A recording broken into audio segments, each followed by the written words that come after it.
Has God ever clearly asked you to do something specifically and you ignored him anyway, even though you know it was from the Lord? Well, I'm sorry to say that I have more than once. Today's story is about one of those times because it made such an impact on me. A little background is when my four kids were in school, God gave me the best mom job ever. I was a vendor for a gourmet coffee company. My routes were all about within an hour from home, so I was always home when my kids got home from school. I would get them on the bus, head out the door, clean up the displays in the store, refill the bins, place my order. It just was such a great job for a mom. That meant I dealt with a lot of people. I dealt with other vendors, which I never had a problem with, and I would deal with the receivers. Well, most of the receivers I got along great with. There were some that those weren't my favorite stores to go to, but there was one in particular that always made me feel really uneasy. He said some pretty inappropriate things to me. And so I just wasn't thrilled about going to that particular store. But it was part of the job, so I did.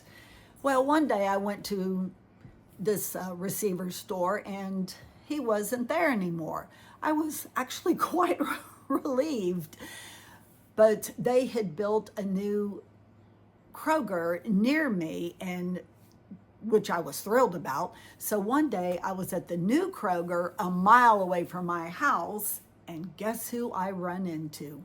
This guy, this receiver. Let's call him Paul. So I see Paul in the store, and he sees me first, and he beelines towards me, and he's talking to me, and I'm just trying to get away from him as quick as I could. And it seems like it didn't matter when I went. I mean, I knew he worked mornings, but I started running into him very regularly, and he started sharing some things. He had a lot of things going on with his family. His uncle had cancer, I think, but there was all kinds of different things that were going on in his family, and he felt like he needed to share it with me when he would see me in the store as I was grocery shopping. Well, I came to not dread them anymore. And a matter of fact, we developed a friendly relationship.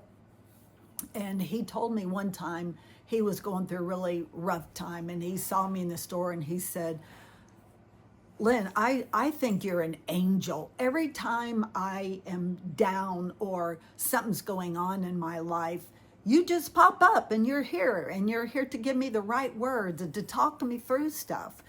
Well, I assured him that it wasn't me, that it was God putting me there in the right time and place. But, as a couple years went by, and, we had a friendly relationship. I didn't dread seeing him. I looked forward to talking to him, which was a miracle all in itself. Well, this one particular day, I knew he didn't have a relationship with the Lord, but I felt like, maybe he was more open to it because he was not offended by some of the things I would tell him when he would share what's going on in his life or around him. But this one particular time, I was in there shopping, and, again, it was in the morning because that's when he worked the morning shift. And God very specifically, I was in the produce section, and God very specifically told me, tell Paul I am knocking at the door of his heart. He needs to open the door and let me in. And I just kind of like, I'm in the middle of the produce section. And I heard it again. Tell Paul I am knocking on the door of his heart. He needs to open the door and let me in. And again, I'm like, really, God? We're in the middle of Kroger. That's pretty embarrassing. Yeah, I don't think I'm going to do that. And God told me a third time the same exact message. I knew it was from God because it was the same one. And it was about Paul's salvation. So I ignored it. I finished my shopping. I went home.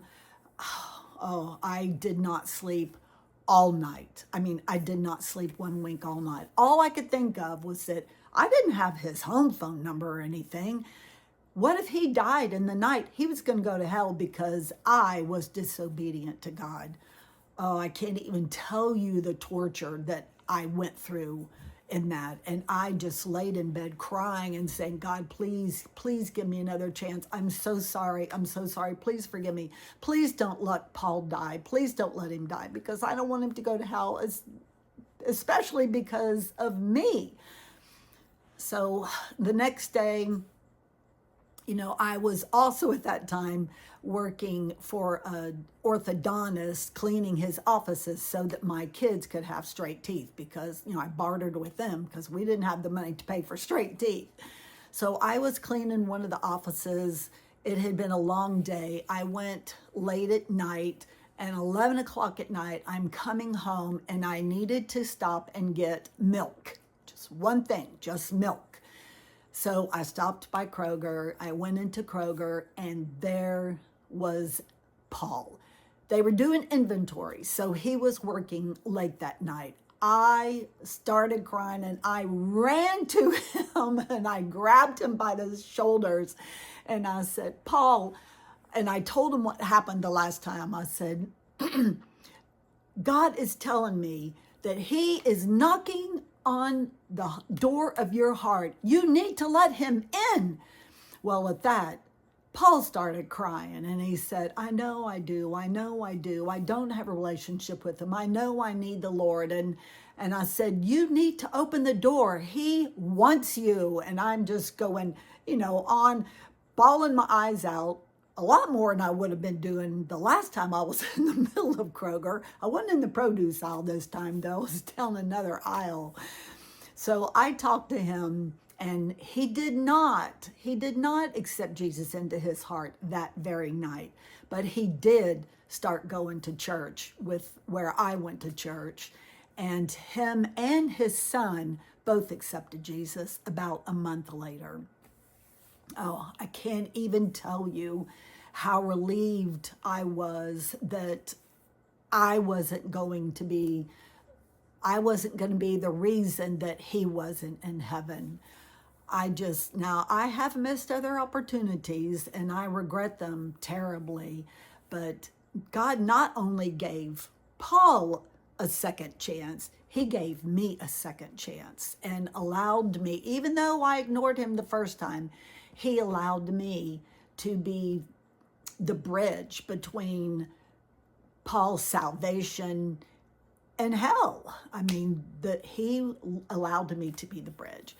So I encourage you, don't ignore when God tells you to do something, because the price is way too high. Just do what he says the first time. And I try to do that now. But anyway, tell me in the comments below, maybe a time that God did ask you to do something and you followed through, and what was the result? Or again, maybe another time that you wish hadn't happened, that God asked you to do something, you ignored him. So I will see you next Monday. Until then, look at how God reveals his goodness to us on a daily basis.